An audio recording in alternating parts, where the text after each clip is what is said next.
There are 18 tribes scattered across our island. We all call ourselves Malagasy, but our customs and way of life vary from place to place. Here in Mananzari, we are members of the Atambaoka tribe, the smallest tribe in Madagascar.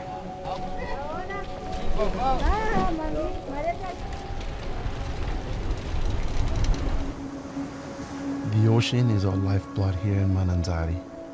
We rely on the water for everything, from fishing and hunting to plant cultivation. We are surrounded on one side by salt water and fresh water on the other.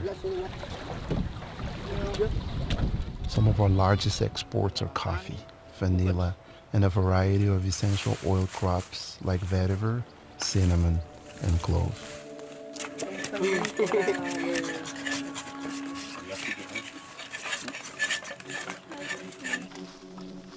There are 2 large exporters here, and countless farmers running their own small distilleries. In this area alone, there are more than 80 small-scale distilleries.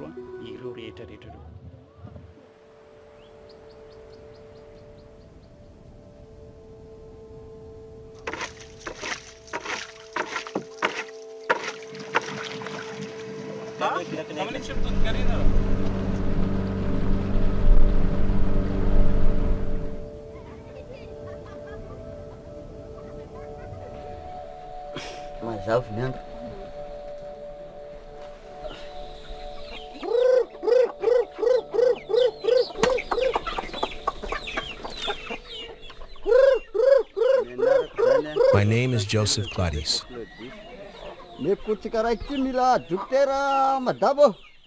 I've been a farmer here in Mananzari for 7 years now. My wife Rosine and I moved here after getting married, and we began farming coffee and rice.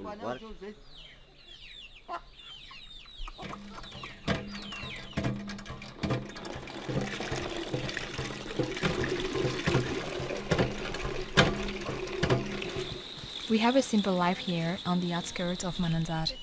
Each morning, Claudius feeds the chickens and prepares our tools while I fetch water and cook breakfast.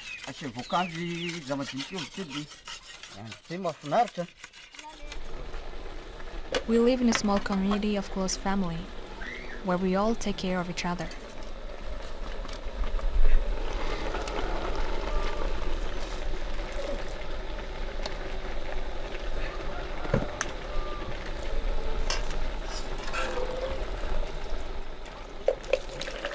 We have a young son named Claudio. He's 7 years old. He always says that he wants to be a doctor when he grows up. Claudio's education is very important to us. Up until a few years ago, we were still only planting coffee and rice, but that wasn't enough. We started planting clove trees, which provided an additional income we could use to send Claudio to school.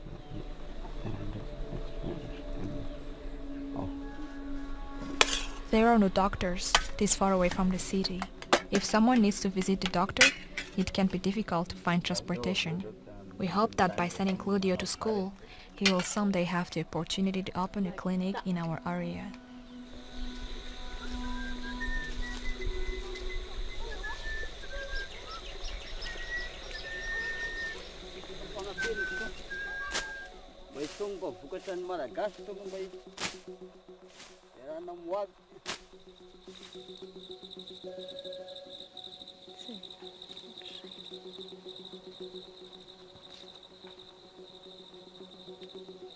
Planting clove isn't enough to make us rich, but it does get Claudio his education and also allows us to save for the future.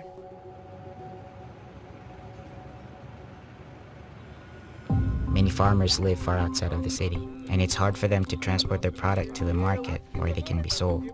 Because of this, we've seen traders begin to appear in Mananzari, men who travel from farmer to farmer buying out their stock and taking it to the market. Middlemen are the biggest challenge. A trader might go to a farmer and buy out his stock of clove, and then sell it in the city market for double the buying price. If the farmer doesn't sell, he risks his supply spoiling, so he is forced to make a deal. Using some basic chemistry, a trader can pad their profits even further. a trader, it can be immensely profitable to adulterate an essential oil. When it comes to clove, for example, there are 3 parts of the plant from which oil is acquired: the stem, the leaf, and the bud. All 3 oils contain the same chemical compounds, but the amounts of each compound vary from one oil to another. The most desirable chemical compound in clove is eugenol acetate. Its levels are highest in the clove bud. Essential oil derived from the bud is naturally the most valuable, being worth double the clove stem and quadruple the clove leaf. To some buyers, high-quality oil isn't a priority. In that kind of scenario, they may seek out a cheaper clove oil. The real problem comes when a customer asks for one thing and is given another.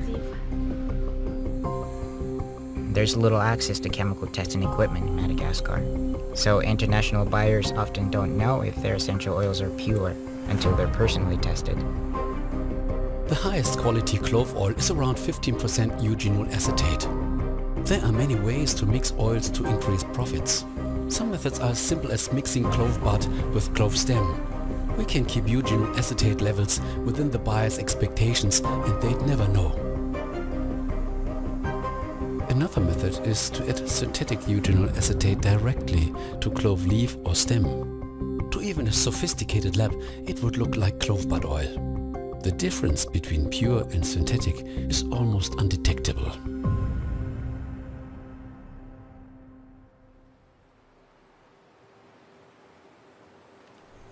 Naturally, most sellers claim their oils are pure, and it would be difficult to prove them wrong. To give our buyers confidence in the oil we produce, we ship our essential oils to one of the only labs on the island, in Antananarivo, our nation's capital. The tests we run in this lab are not comprehensive, but it gives our buyers some base levels to go off of.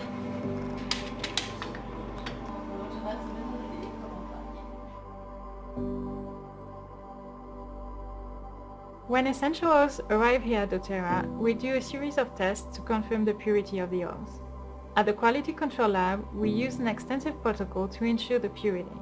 One of the most common tools in the industry is the GCMS, which is used to identify each individual chemical compound present in the oils. It shows the natural composition of the oil, and we also use it to check for adulteration and contamination with chemicals that are not naturally present in the oils. GCMS by itself is not enough to ensure purity. This is why at doTERRA we have additional testing that looks at organoleptic and physical properties of the oils. The last thing we do is to make sure the oils are free of contaminants, such as heavy metals, pesticides, and microorganisms. Because our sourcing team works closely with our suppliers and quality is ensured at the source, we rarely see adulteration.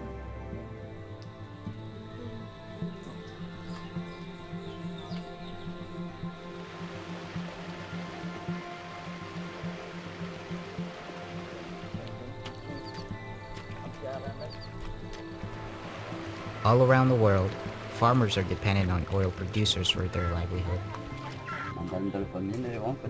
Gladys and Rosine represent hundreds of thousands of farmers who work hard to provide an education and future opportunities for their children. These farmers are the heart of the essential oil industry.